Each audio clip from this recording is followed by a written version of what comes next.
റവയും തേങ്ങയും ഉണ്ടെങ്കിൽ നമുക്ക് രാവിലെ എളുപ്പത്തിൽ ഉണ്ടാക്കാൻ കഴിയുന്ന അടിപൊളി ബ്രേക്ക്ഫാസ്റ്റിന്റെ റെസിപ്പിയാണ് ഇന്നത്തെ വീഡിയോയിലൂടെ ഷെയർ ചെയ്യാൻ പോകുന്നത്. അപ്പോൾ ഇതിനായിട്ട് നമ്മൾ ആദ്യം തന്നെ മിക്സിന്റെ ജാർ എടുത്തിട്ട് അതിലേക്ക് നമ്മൾ 1/2 കപ്പ് തേങ്ങ ചിരകിയത് ഇട്ട് കൊടുക്കാം. ഇതിൽ തേങ്ങ എത്രത്തോളം കൂടുതൽ കൂട്ടുന്ന അത്രയും നല്ല ടേസ്റ്റ് ഉണ്ടാവും. അപ്പോൾ ഇതാ തേങ്ങ മൊത്തം ഞാൻ ഇതിലേക്ക് ഇട്ട് കൊടുത്തിട്ടുണ്ട്. ഇനി നമ്മൾ ഇതിലേക്ക് ഒരു പച്ചമുളക് പൊട്ടിച്ചിട്ട് ഇട്ട് കൊടുക്കാം. പിന്നെ നമ്മൾ ഇതിലേക്ക് ചേർത്ത് കൊടുക്കേണ്ടത് ജീരകമാണ്. ഞാനിപ്പോൾ 1 ടേബിൾ സ്പൂണോളം ഇതിലേക്ക് ഇട്ട് കൊടുത്തിട്ടുണ്ട്. അപ്പോൾ ഇത് നമ്മൾ ചെറുതായിട്ടൊന്ന് ചതച്ചെടുത്തിട്ട് നമുക്കത് അവിടെ മാറ്റി വെക്കാം. ഇനി നമ്മൾ ഒരു പാത്രം അടുപ്പിലേക്ക് വെച്ചിട്ട് അതിലേക്ക് നമുക്ക് 3 കപ്പ് വെള്ളം ഒഴിച്ചു കൊടുക്കാം. 3 കപ്പ് വെള്ളം ഒഴിച്ചതിന് ശേഷം ഇതിലേക്ക് നമുക്ക് ആവശ്യത്തിന് ഉപ്പിട്ട് കൊടുക്കാം. ഇതിപ്പോൾ ഞാൻ 1/2 ടീസ്പൂൺ ഉപ്പിട്ട് കൊടുക്കുന്നുണ്ട് കേട്ടോ. ഇത് കറക്റ്റ് ആണ്.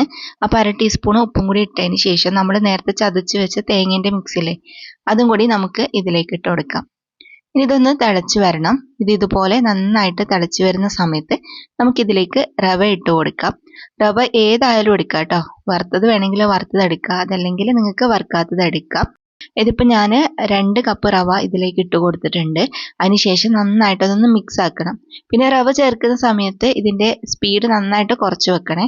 ചെറിയ തീയിൽ വെച്ചിട്ട് വേണം ഇത് മിക്സ് ആക്കി എടുക്കാൻ വേണ്ടിയിട്ട്. കാരണം അറിയാലോ റവയാകുമ്പോൾ പെട്ടെന്ന് തന്നെ ഡ്രൈ ആയിപ്പോവും.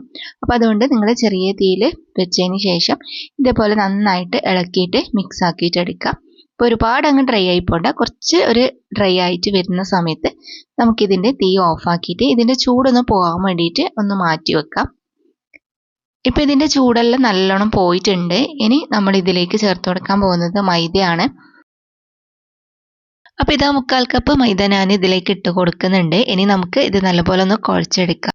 ഇത് നമ്മുടെ ചപ്പാത്തി മാവൊന്നും കുഴക്കുന്ന അത്ര പണിയൊന്നുമില്ല കേട്ടോ. നല്ല സ്മൂത്ത് ആയിട്ടുള്ള സോഫ്റ്റ് ആയിട്ടുള്ള ഡോ ആണ്. അതുകൊണ്ട് നമുക്ക് വേഗം കുഴക്കാനും പരത്താനെല്ലാം പറ്റും. ഇതിപ്പോൾ ഞാൻ കൗണ്ടർ ടോപ്പിൽ ഇട്ടിട്ട് ജസ്റ്റ് ഒന്ന് നല്ലോണം മിക്സ് ആക്കിയിട്ട് എടുക്കുന്നുണ്ട്. പിന്നെ മൈദ നിങ്ങൾക്ക് താല്പര്യം ഇല്ലെങ്കിൽ ഗോതമ്പ് പൊടി വെച്ചിട്ടും ഇതേപോലെ തന്നെ ചെയ്തെടുക്കാൻ പറ്റും. പക്ഷേ ചെറിയൊരു ടേസ്റ്റിൽ വ്യത്യാസം ഉണ്ടാവും. മൈദയാണ് നല്ല ടേസ്റ്റ്. ഗോതമ്പ് പൊടി ആകുമ്പോൾ ചെറിയൊരു ടേസ്റ്റ് വ്യത്യാസം ഉണ്ടാവും. അതെല്ലാം നിങ്ങളുടെ ഇഷ്ടത്തിനനുസരിച്ച് ചെയ്യാട്ടോ. അപ്പോൾ ഇതാ മാവ് നല്ലപോലെ കുഴച്ചെടുത്തിട്ടുണ്ട്. ഇനി നമുക്കിതൊന്ന് പരത്തിയെടുക്കണം. അപ്പോൾ പരത്താനുള്ള എളുപ്പത്തിന് വേണ്ടിയിട്ട് ഞാൻ ഇവിടെ കുറച്ച് ഓയിലാക്കി കൊടുക്കുന്നുണ്ട്, ഒട്ടിപ്പിടിക്കൊന്നും ചെയ്യാതിരിക്കാൻ വേണ്ടിയിട്ട്. അപ്പോൾ ഇതേപോലെ ഓയിലൊക്കെ നന്നായിട്ട് തേച്ചതിന് ശേഷം മാവ് നമ്മൾ ഇതിൻ്റെ മേലെ വെച്ചിട്ട് നമുക്ക് ചപ്പാത്തി കോയിൽ വെച്ചിട്ട് പരത്തിയെടുക്കാം. പിന്നെ പരത്തുമ്പം കുറച്ച് തിക്കായിട്ടുള്ള മാവാണ് വേണ്ടത്. കുറച്ച് തടി ഉണ്ടാവണം. നമ്മൾ പൂരി ചപ്പാത്തിയിൽ ഉണ്ടാക്കുന്ന പോലെ നൈസായിട്ട് പരത്തരുത്. ഇതിപ്പോൾ ഞാൻ കാണിച്ചു തരാം. ഈ ഒരു കട്ടിയിൽ വേണം നമ്മൾ പരത്തിയെടുക്കാൻ വേണ്ടിയിട്ട്.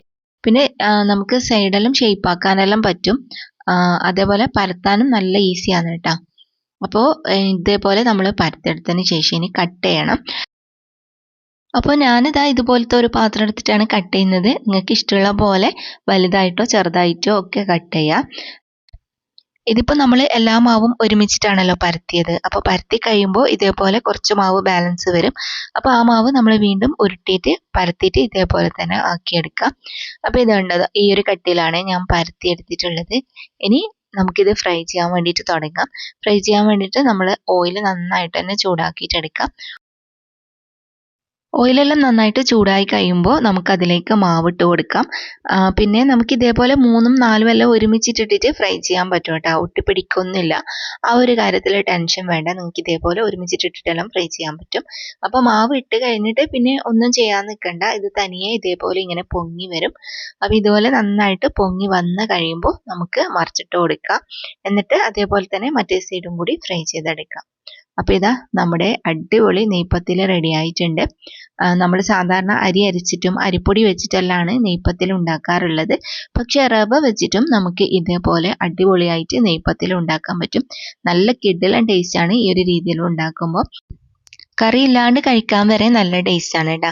അപ്പോൾ എന്തായാലും ട്രൈ ചെയ്ത് നോക്കിയിട്ട് ഫീഡ്ബാക്ക് അറിയിക്കുക. ഇന്നത്തെ ഈ ഒരു റെസിപ്പി നിങ്ങൾക്ക് എല്ലാവർക്കും ഇഷ്ടമായും വിചാരിക്കുന്നു. വീഡിയോ ഇഷ്ടമായാൽ മറക്കാതെ ലൈക്കും ഷെയറും കമൻറ്റും ചെയ്യുക. ഇതുപോലുള്ള റെസിപ്പികൾ കാണാനായിട്ട് നമ്മുടെ പേജ് ഫോളോ ചെയ്യാനും യൂട്യൂബ് ചാനൽ സബ്സ്ക്രൈബ് ചെയ്യാനൊന്നും മറക്കരുതേ.